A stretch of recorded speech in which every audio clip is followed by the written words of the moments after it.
Setelah tes tahap pertama yang dilakukan As selesai, kemudian Junior menghampiri As dan ia juga bertanya padanya bagaimana ia bisa tahu kalau dirinya menyembunyikan kekuatan magenya.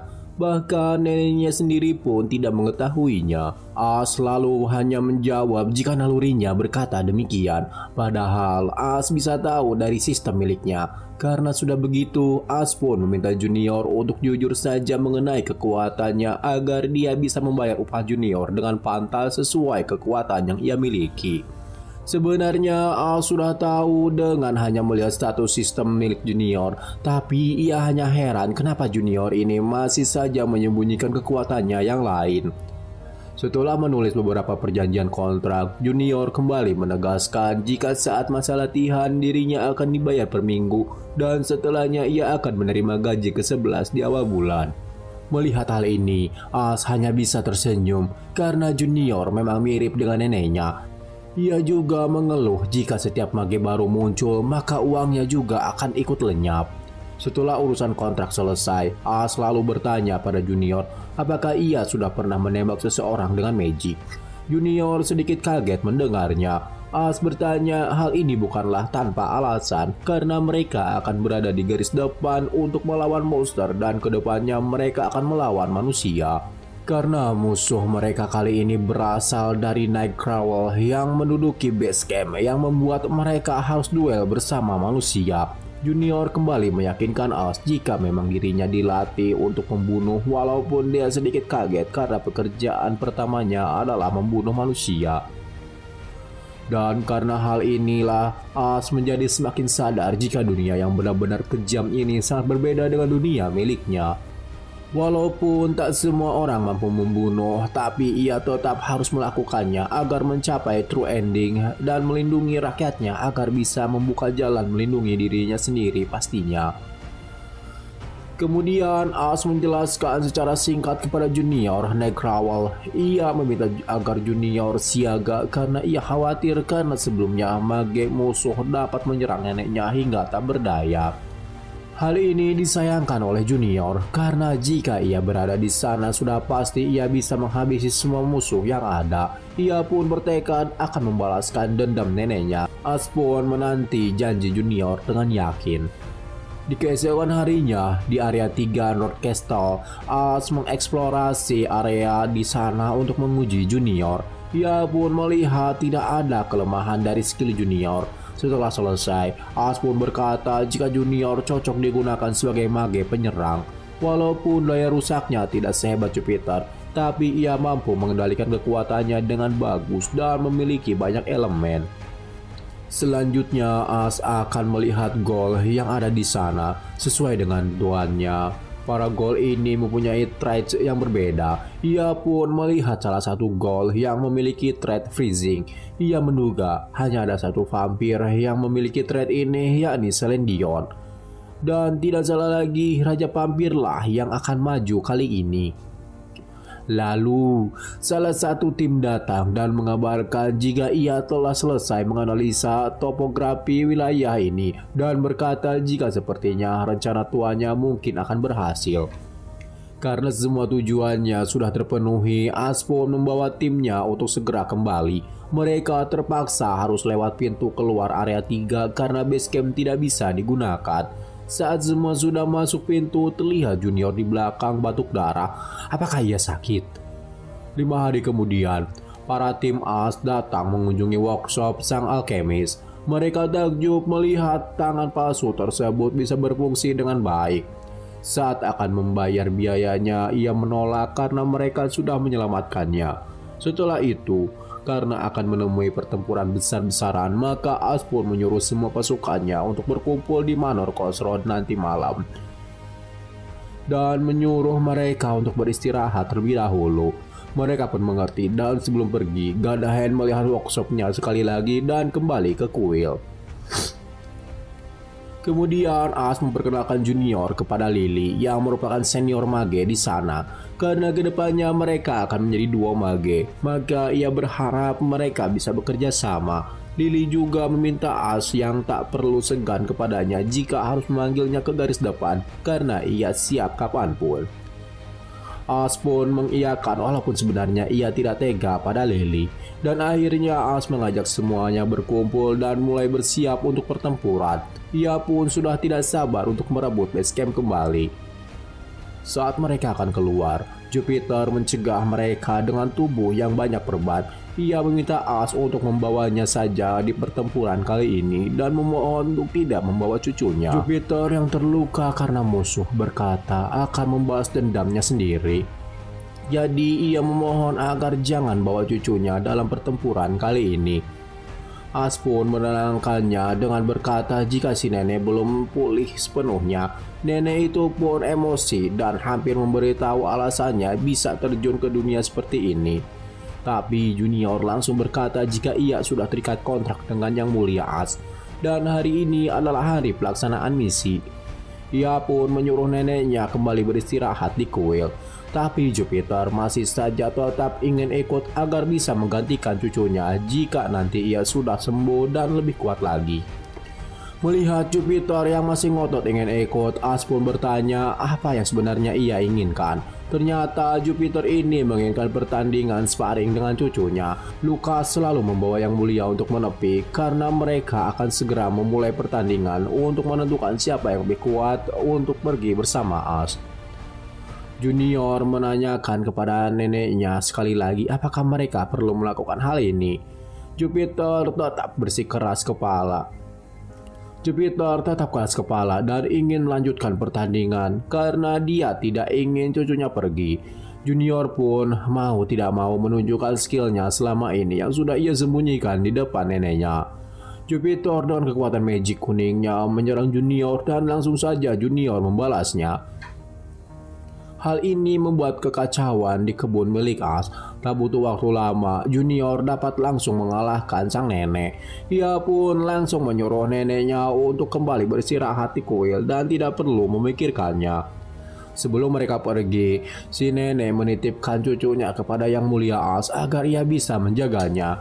Melihat kekhawatiran Jupiter, As pun penasaran dengan cerita apa yang dimiliki oleh mereka berdua. Tapi karena tidak ada waktu untuk menyelidikinya, maka ia pun tidak begitu menghiraukannya. Akhirnya waktu yang ditunggu pun tiba.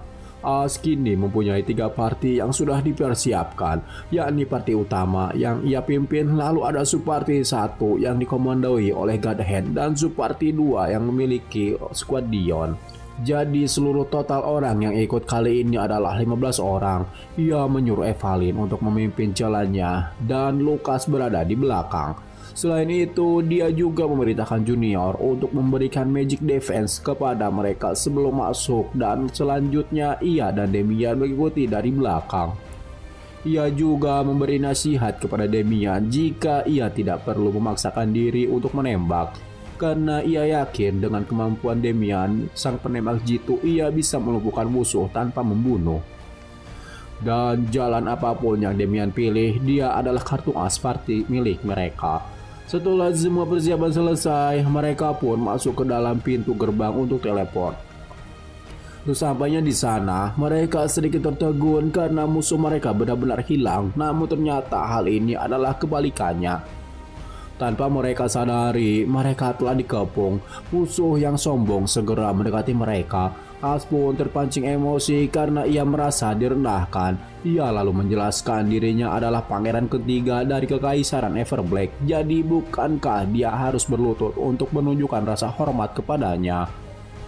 As juga semakin marah saat musuh merendahkan negaranya karena sudah menyebut Everblack adalah sebuah negara kecil. Musuh-musuh pun kembali sombong dan berkata akan menghabisi As beserta teman-temannya. Tanpa ia tahu, pasukan As sudah bersiap di belakang dan keluar satu persatu bersiap untuk menyerang musuh. Demian pun langsung menembak ke arah musuh dan As kini berteriak jika ialah yang harusnya takut karena markasnya kini telah diserang dan bersiap kehilangan markas kesayangannya. Pasukan As kini mengeluarkan artefak rank SR berwarna ungu yang berfungsi sebagai anti-misil barrier dan paling cocok untuk pertempuran jarak dekat yang memperlambat laju proyektil dan mengurangi damage mereka.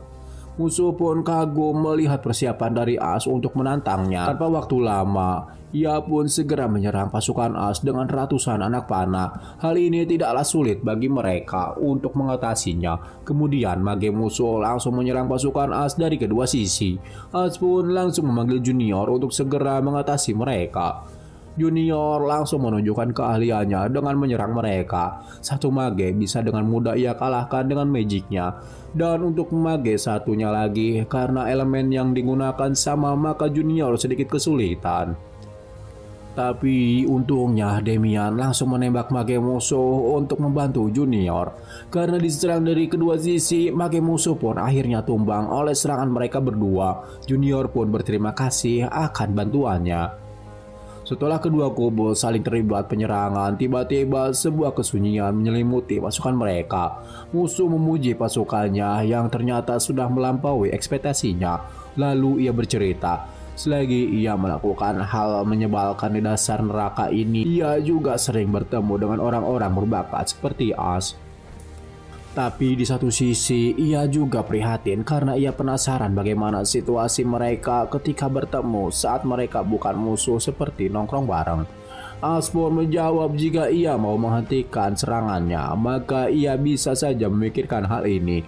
Tapi sayangnya itu tidaklah mungkin karena ia juga punya misi untuk menghentikan penjelajah seperti As yang ingin mengekspos neraka ke dunia luar. As pun kembali bersemangat untuk memulai pertempuran lagi dan musuh pun berharap jika ia bisa mengalahkan As maka neraka akan kembali tidur di kegelapan sekali lagi. Akan tetapi harapan musuh sepertinya sulit karena As kini sudah menyiapkan pasukannya di garis belakang dan tiba waktunya para pasukan dari God Hand langsung menyerang mereka dengan panah api. Musuh pun terkejut dan tak sempat lagi untuk menghindar. Serangan mereka kini berhasil melumpuhkan semua pasukan musuh dan God Hand menutup serangan dengan mengatakan jika misi Shadow Unit mereka telah selesai. As sengaja menaruh pasukan terpisah, apalagi pasukan sepertinya God Hand terkenal akan skill pasukan bayangan. Jadi intinya musuh benar-benar sudah terkepung kali ini. Musuh pun mengakui kehebatan As kali ini dan ia menyerah. Tapi sebelum itu ia memberitahu satu hal kepada As bahwa ia tidak bisa membunuh dirinya. As pun tak percaya dan langsung menyerang para pasukan musuh dengan anak panah. Serangan itu memang berhasil melukai musuh hingga terkapar. Akan tetapi ia menyuruh As untuk kembali melihat sekelilingnya dengan cermat bahwa mereka memang benar-benar tidak bisa mati. Ya benar saja, mereka kini perlahan hilang seperti abu, tapi jiwa mereka seperti terangkat ke atas. As pun sangat terkejut dengan kenyataan ini. Musuh memperingati As jika kegelapan Lake Kingdom jauh lebih dalam dari pemikirannya karena manusia di negara ini tidak diperbolehkan untuk mati. Dan inilah akhir dari neraka. Negara bodoh yang menganggap kutukan adalah berkah. As pun marah dan meminta musuh yang ia kenal sebagai Jester ini untuk mengatakan lebih detail lagi. Akan tetapi Jester sudah mulai menjadi serbuk jas-jus dan berkata jika mereka bertemu lagi maka ia akan bercerita lebih lanjut. As pun kesal karena masih ada yang belum ia ketahui dari dungeon ini. Sementara itu, tanpa mereka sadari, ada seseorang yang mengawasi mereka dari kejauhan. Dan orang itu pun langsung keluar sambil berteriak kenapa mereka lama sekali datang ke sini untuk menghabisi para bandit-bandit ini. Ia juga mengeluh seharusnya pasukan As bisa lebih cepat sampai karena musuh sudah membakar bengkel miliknya. Rupanya As kenal dengan orang ini. Ia adalah Kalibai, si Magic Blacksmith, NPC penuh waktu di base camp dan merupakan ras dari Elder Dwarf. Ia sudah berada di sana sejak 50 tahun yang lalu untuk mencari logam langka dan berakhir menetap di sini. Ia juga merupakan NPC yang ramah dan berada di sisi player, tidak peduli dengan situasi apapun. Karena orang ini terus berteriak dan marah-marah, maka Lukas meminta izin untuk membunuhnya. Akan tetapi, As menghentikan Lukas dan menyuruh mereka agar menuruti perintah Patua itu secepatnya dengan menyalakan api di sana. Karena mulai sekarang tempat ini adalah base camp mereka dan mereka harus membersihkan kekacauan yang sudah musuh tinggalkan. Patua lalu memuji kepemimpinan As yang bagus dan bertanya siapa namanya. Mereka pun saling berkenalan, padahal sebenarnya As sudah tahu nama Patua dari sistem, dan juga ternyata Patua Kalibai ini satu-satunya NPC yang bisa membuat personal equipment untuk para karakter SSR Plus membuat senjata special magic tipe. As memanfaatkan hal ini agar ia bisa menempa senjata untuk stek 5, jadi ia langsung auto memuji-muji Patua. Tapi hal ini langsung diketahui oleh Patua dan langsung bertanya apa mau As. As pun langsung mengatakan ia memerlukan Star Silver Weapon. Patua sedikit terkejut mendengar permintaan As karena senjata ini sedikit sulit untuk ditempa. Akan tetapi ia tetap bertanya beberapa yang ia butuhkan. As berkata ia membutuhkan sekitar 15 senjata dan mungkin bertambah lebih banyak lagi. Patua pun kaget karena Star Silver Weapon merupakan senjata item eksorisme tertinggi dan butuh usaha keras untuk menempa satu senjata semacam itu. Ia pun aneh karena apa yang mau ia bunuh dengan itu, dan As langsung berkata Raja Vampir, Sinolef King Selendion yang sebentar lagi akan menginvasi dunia manusia dan dia akan menghentikannya. Karena saat melawan vampir biasanya menggunakan senjata dari perak. Tapi bagi vampir yang merupakan rank tertinggi atau level bangsawan, maka efek double dari damage senjata dikurangi setengahnya, dan ia memerlukan senjata khusus seperti Star Silver Weapon. Dan ia memerlukan senjata khusus seperti Star Silver Weapon ini agar bisa menyakiti para vampir. Ditambah lagi senjata itu hanya bisa ditempa di sini. Walaupun sebenarnya item ini baru ditempa di pertengahan game, namun karena Raja Vampir akan segera muncul di stage 5, maka ia tak punya pilihan lain selain bersiap dengan kekuatan penuh. Mendengar hal ini, Patua lalu bercerita jika dulu ia datang ke sini dengan dua saudaranya. Karena semakin hari mereka tertarik dengan logam yang ada di sini, mereka pun terus-menerus menelusuri tempat-tempat terpencil hingga akhirnya bertemu dengan Selendion. Karena tak sebanding dengan Selendion, maka kedua saudaranya mengorbankan diri dan ia berhasil kabur dengan membawa Star Silver. Patua lalu bertanya berapa harga yang bisa ia bayar untuk mengubah nyawa saudaranya menjadi sebuah senjata. As menawarkan leher Selendion dan juga darah atau kulitnya sekalian jika ia mau, karena menurutnya itu akan menjadi pembalasan dendam yang manis bagi Patua. Patua pun memuji keberanian As, ditambah lagi sekarang ia tahu As merupakan keturunan dari kekaisaran Everblack. Patua menyetujui permintaan As, namun dengan jumlah Star Silver yang tidak banyak, ia hanya bisa membuatnya 3 senjata. Mereka pun langsung menandatangani kontrak dan memulai mencari item-item pendukung lainnya.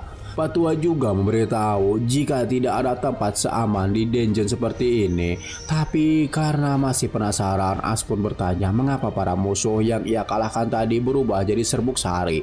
Patua lalu bercerita jika itu adalah kutukan. Jadi di sana ada 3 kutukan. Karena dia tidak tahu 2 kutukan yang lain, tapi ia bisa menceritakan kutukan ini. Kutukan ini membuat orang-orang di Lake Kingdom yang memenuhi kerajaan akan menjadi seperti hantu yang disebut dengan kutukan kehidupan abadi. Setelah pulang dari dungeon, As mengumpulkan semua tim partinya di Manor untuk menceritakan informasi yang ia dapat tadi. Menurut Patua, saat warga Lake Kingdom mati, maka mereka akan bangkit di lokasi tertentu dan bisa terus hidup kembali. Dan dari segi ukuran kerajaan itu, ia bisa menebak jika setengahnya adalah warga Lake Kingdom dan setengahnya lagi adalah penjelajah. Ia tiba-tiba teringat akan sebuah pintu yang disegel. Mungkinkah warga yang lain ada di sana?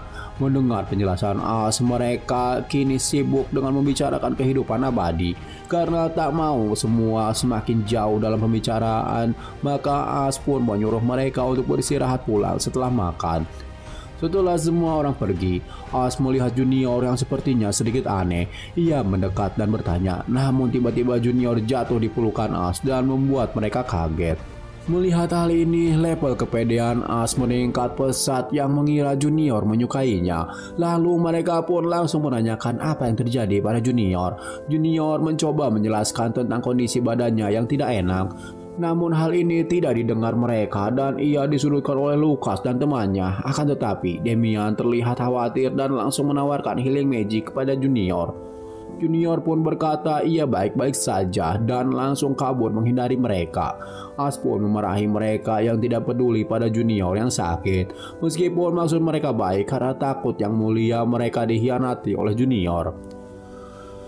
Lucas khawatir jika Junior punya maksud tertentu karena magic energinya sangat tidak stabil, tapi ia tak begitu menghiraukannya karena kemampuan Junior yang baik di lapangan.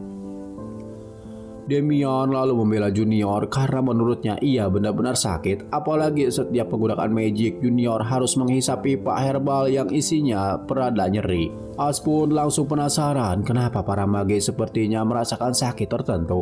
As lalu mencoba mencairkan suasana dengan berkata jika mereka jangan belajar terus dan harus sering keluar olahraga. Tanpa disangka mereka berdua pun langsung bersemangat mengajak As membentuk otot. Keesokan harinya, As yang di kantor merasa menyesal sudah menyarankan olahraga ekstrim kemarin karena ia terjebak dengan duo atlet.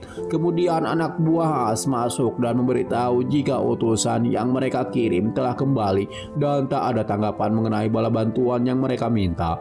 As pun kesal karena ia sudah se-effort itu sampai tulis tangan meminta bantuan tetapi tidak ada yang mau mendengarkannya. Padahal Imperial Army kini telah menduduki ibu kota Bringer, Dukdom, dan akan menguasai wilayah yang tersisa lainnya. As semakin kesal dan mengutuk Fernandez Everblack karena mendengar anak buahnya menambahkan jika mereka tidak mau mengirim bantuan hingga daerah barat tuntas. Padahal jika selatan hancur, maka dunia manusia juga akan menyusul. Akhirnya As pun menyuruh Aider untuk menyampaikan permintaan terakhirnya.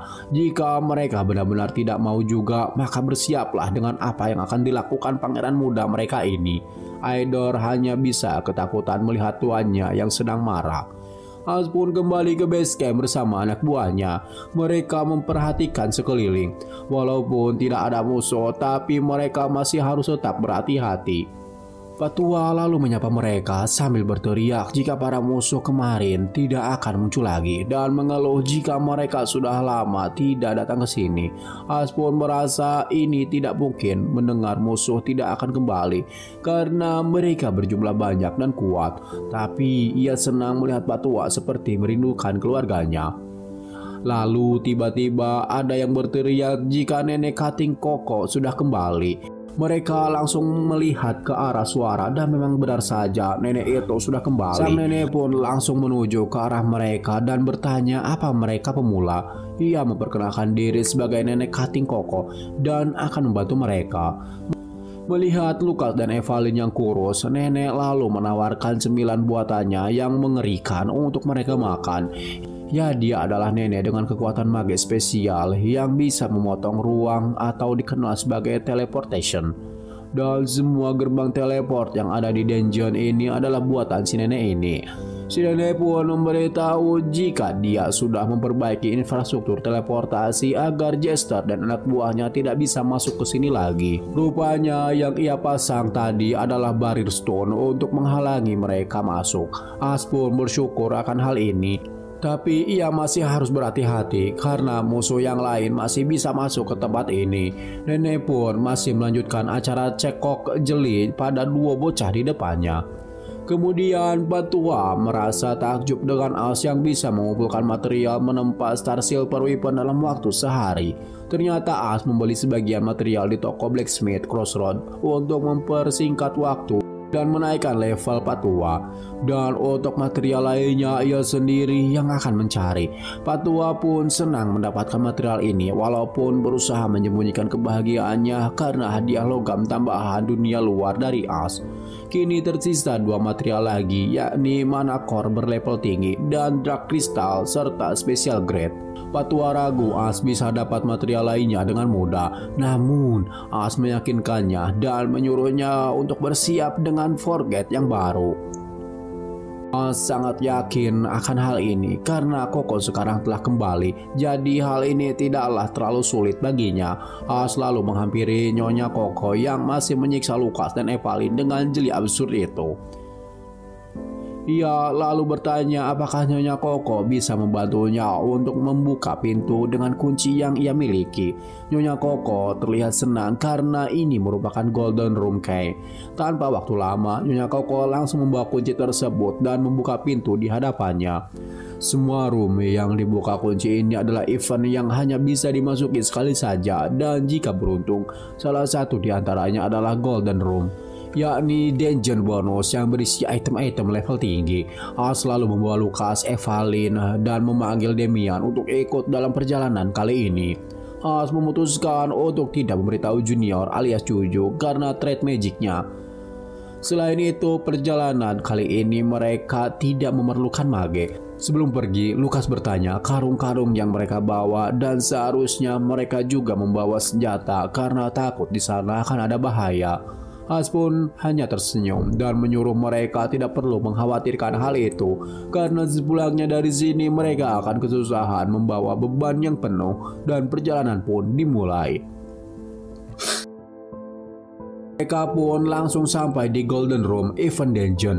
As lalu menjelaskan peraturannya. Jika mereka bisa mengalahkan para goblin sesuai batas waktu, maka mereka akan mendapatkan hadiah sebuah item. Dan event pun dimulai. Batas waktu yang tersisa hanya 1 menit, dan mereka harus mengalahkan 3 golden goblin di sana yang membawa karung emas.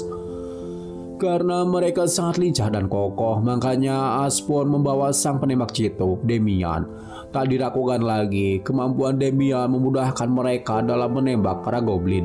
Evelyn pun kagum dengan kemampuan Damian. Jadi Lucas sedikit bercerita jika mereka bertiga sudah berada di pertempuran dalam waktu yang lama dan punya skill yang jauh di atas rata-rata. As lalu menyuruh mereka berhenti ngobrol dan langsung mengumpulkan koin-koin di sana karena mereka hanya mempunyai waktu 5 menit sebelum gerbang ditutup. Tak hanya koin, As pun berhasil menemukan spesial manakor. Setelah 5 menit berlalu, mereka pun akhirnya keluar dengan bantuan mulut emas yang aneh dari gerbang di sana. Alhasil mereka semua terdampar saat sampai. Pak Tua Kalibai pun senang akan pencapaian As yang sudah bisa mengumpulkan 3 material, dan kini mereka tinggal memerlukan material terakhir yakni Dark Crystal. Pak Kalibai juga bertanya pada As apakah As tahu di mana material itu. As pun mantap menjawab jika ia tahu dan menjelaskan jika material itu ada di perut teman bos mereka di sekitar sini. Jadi mereka harus segera meninggalkan base camp untuk ke sana. Sekembalinya mereka dari perjalanan, As membagi hasil event tadi ke 3 anak buahnya dengan adil, dan sisanya akan ia berikan ke semua anggota party di bonus akhir gajian mereka. As juga mampir ke tempat penginapan Juju karena sudah beberapa hari ia tidak keluar dari sana. Ia disambut oleh bibi owner dan mengantarkannya ke kamar Juju. As semakin khawatir dengan keadaan Juju yang sepertinya beneran sakit. Ia lalu menyuruh Lucas untuk menunggu di bawah agar tak membuat Juju malu. Sesampainya di depan kamar, As mencoba memanggil Juju beberapa kali, namun tidak ada jawaban dari dalam dan hanya terdengar suara batuk. Karena khawatir, As langsung saja mendobrak pintu kamar dan sangat syok melihat penampilan Juju yang sudah muntah darah. Tak hanya itu, ternyata Juju juga mempunyai bekas luka bakar di area mata kirinya yang selama ini ia sembunyikan lewat poni. Tak ingin membuat Yang Mulia khawatir, Juju pun mengajak As untuk makan malam saat ini. As sedikit mengomel karena benar-benar khawatir dengan darah-darah itu. Dan beberapa menit kemudian, kini mereka sudah ada di meja makan untuk mengobrol. Juju pun akhirnya memberitahu jika memang benar ia sedang sekarat dan sisa waktunya hanya tinggal 3 tahun saja sambil muntah darah. As kaget, tapi Juju menenangkannya dengan berkata kalau ini hanya bercanda. Sudah berdarah-darah begitu masih bilang bercanda. Juju lalu menjelaskan dia tidak bermaksud untuk menyembunyikan penyakitnya. Namun, apakah As akan menerima dirinya jika ia tahu kalau ada mage pesakitan yang melamar kerja? Sebenarnya As tetap akan menerima Jojo karena Mage adalah aset berharga. Akan tetapi jika ia tahu lebih awal, maka ia tidak akan menempatkan Jojo di parti utama karena parti utama merupakan pekerjaan dengan jangka panjang. Jojo juga menambahkan ia terpaksa melakukan ini karena ia harus menghidupi keluarganya, apalagi sejak neneknya terluka. Jadi ia berusaha meyakinkan As bahwa penyakitnya bukanlah halangan bagi pertempuran mereka. Karena ia percaya akan kemampuan dan kekuatannya, Jojo juga menyuruh As untuk membuktikan kemampuannya, dan jika suatu saat ia tidak berguna, maka As boleh memecatnya kapanpun juga. Setelah itu, Jojo mengucapkan terima kasih karena sudah menjenguknya dan memberikannya bonus. Dan terakhir, ia memohon agar merahasiakan penyakitnya kepada neneknya. Kemudian As bertemu dengan Jupiter dan memberinya bonus juga. Nenek itu pun berterima kasih karena kebaikan yang mulia, walaupun selama ini ia hanya membebani pada saat pertempuran. Lalu Jupiter pun bercerita jika ia merasa kasihan dengan dirinya sendiri karena sampai di umur segini ia tidak mempunyai teman.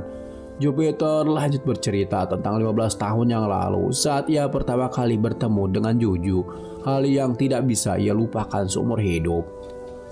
Saat itu di garis pertahanan utara Kekaisaran Everblack, Jupiter terlihat kesusahan menghidupkan cerutunya. Pada saat itu Jupiter memiliki jabatan yang tinggi, yakni seorang kapten divisi kedua Lightning Jupiter. Ia pun memakai magicnya untuk menghidupkan rokok. Hal ini diprotes oleh temannya yang juga merupakan kapten divisi pertama Sharpwind bernama Reina. Ia lalu meminta rokok juga kepada Jupiter. Mereka terlihat akrab karena saling bercanda. Namun meskipun begitu, para tentara di sana tetap menghormati jabatan mereka karena mereka adalah 2S di Imperial Mag Corps dan mereka bisa disegani di sana karena telah membawa Imperial Mag Corps ke puncak tertinggi dalam Imperial Army selama 20 tahun. Lalu Jupiter bercerita jika dia teringat dengan para tentara yang kondisinya tidak baik-baik saja setelah pulang dari medan pertempuran. Ia merasa miris karena dirinya seorang mage tidak mempunyai bekas luka seperti mereka. Reina lalu menjawab, bukankah itu memang tugas mage yang bergerak dari belakang layar dan menunggu perintah dari komandan utama untuk memborbardir koordinat yang sudah mereka berikan. Jupiter pun setuju karena memang pekerjaannya sangatlah mudah dan tidak perlu menggunakan kekerasan yang bisa melukai tubuhnya. Tapi hal inilah yang membuat ia merasa minder karena setiap ada rapat pertemuan, maka kapten-kapten yang lain seperti tidak bisa menganggap dirinya ada. Jadi Jupiter pun memutuskan suatu saat dia juga akan membuat tato bekas luka di sekitar matanya agar bisa diakui oleh kapten yang lain. Reina lalu bercanda jika Jupiter diabaikan bukan karena kemampuannya, tapi melainkan karena ia selalu tidur di setiap rapat. Mereka pun kembali bercanda layaknya dua sahabat yang tak terpisahkan. Tak lama anak buah mereka datang membawa kabar jika mereka mendapatkan sebuah misi untuk menghancurkan sebuah desa yang berisi tentara musuh yang sedang menyamar. Seperti yang diketahui, walaupun seperti tampaknya perang sudah selesai, akan tetapi masih ada kelompok-kelompok yang bisa melakukan serangan balik, dan inilah tugas para mage untuk menyelesaikannya. Anak buahnya juga memberitahu jika misi besok akan dilaksanakan pada pukul 5 pagi. Jupiter pun mengerti dan segera bersiap untuk menjalankan misi esok hari. Dan sebelum itu, ia menyampaikan rencana pensiunnya pada Reina. Ia mengajak sahabatnya itu untuk berkelana ke wilayah selatan setelah menyelesaikan misi terakhir mereka. Reina pun merasa ini adalah permintaan konyol dari sahabatnya. Jupiter menambahkan jika saat pensiun nanti ia menginginkan tinggal di tempat yang hangat seperti wilayah selatan dan memberi beberapa resort untuk masa tuanya. Mendengar keinginan sahabatnya, Reina pun akhirnya luluh dan menyetujui ajakan Jupiter untuk pergi ke wilayah selatan setelah pensiun nanti. Namun sebenarnya kenyataan yang terjadi sungguh berbalik. Keesokan harinya pukul 4 pagi, Jupiter melihat dari teropong desa yang akan mereka hancurkan. Ia sedikit terkejut karena sepertinya ini bukanlah desa markas musuh, melainkan hanya desa warga sipil biasa. Jupiter pun kembali memerintahkan anak buahnya untuk memastikan apakah memang benar desa tersebut yang harus mereka hancurkan. Tak lama kemudian anak buahnya berkata jika memang target mereka tidak akan berubah karena taktik gerilya dari Camellia semakin menggila dan mereka sering menyamar menjadi warga biasa. Jupiter hanya bisa menurut dengan perintah komandan utama dan segera memulai penyerangan. Ditambah lagi Reina meyakinkan Jupiter jika mereka harus menyelesaikan misi hari ini agar bisa ke selatan secepatnya. Mereka berdua pun menyerang desa itu dengan kekuatan penuh dan tanpa ragu. Kehancuran luar biasa bisa terlihat di desa itu yang terbakar habis. Setelah operasi selesai, Jupiter yang masih ragu akan tindakannya tadi memutuskan untuk Eko turun bersama para kenaik mengecek desa tersebut. Reina pun marah dan mencoba menahannya karena Mage Corps dilarang untuk mendekati wilayah perang. Karena jika ia disergap oleh musuh, maka sudah pasti kekuatan tempur mereka akan jeblok karena kekurangan mage. Namun hal ini benar-benar tidak dihiraukan Jupiter dan ia langsung lari ke desa yang ia bakar tadi. Sesampainya di sana, Jupiter benar-benar kaget karena desa tersebut hanya berisi anak kecil dan para lansia yang tewas akibat bom yang ia kirim tadi. Jupiter pun terpuruk dan menyesal. Ia juga emosi dengan para atasannya yang semena-mena memberikan perintah menghancurkan warga sipil. Tak lama Reina pun datang menenangkannya. Ia menjelaskan jika pasukan gerilya Camellia sering menyamar sebagai warga sipil dan bersembunyi di desa manapun, dan mereka tidak punya waktu untuk mengecek semua tempat. Ia juga menambahkan sudah setengah tahun mereka berperang. Ditambah sebentar lagi akan masuk cuaca dingin, jadi mereka terpaksa harus menyelesaikan perang ini dengan cepat. Inilah yang namanya efisiensi dalam bekerja, tanpa harus memandang bulu siapa yang jadi musuh. Jupiter masih tidak terima dengan kenyataan ini dan berteriak memarahi Reina. Reina pun kembali menyadarkan Jupiter dengan mengingatkan sudah berapa banyak desa yang mereka hancurkan selama ini dan beberapa warga sipil yang sudah jadi korbannya. Dan dari sebanyak itu, berapa banyak yang memang benar-benar desa militer sungguhan yang sudah mereka hancurkan. Jupiter seperti tersamar petir dengan kenyataan pahit yang baru ia sadari selama ini. Reina juga tak habis pikir kenapa Jupiter mempermasalahkan hal ini padahal ia sudah melakukan hal gila sejauh ini. Jupiter benar-benar menyesal karena selama ini ia yang merasa bangga atas segala pencapaiannya dan medali yang ia raih berasal dari pengorbanan orang-orang yang tak bersalah. Reina semakin mengompori Jupiter dengan mengatakan bahwa bukankah selama ini memang pekerjaan yang benar-benar ia harapkan. Tapi tiba-tiba Jupiter mendengar suara tangisan seorang anak dari balik reruntuhan di sana. Jupiter pun langsung menuju ke arah tangisan tadi dan mendapati sebuah bangunan yang sudah diselimuti api dengan seorang anak perempuan yang menderita luka bakar tertimpa reruntuhan.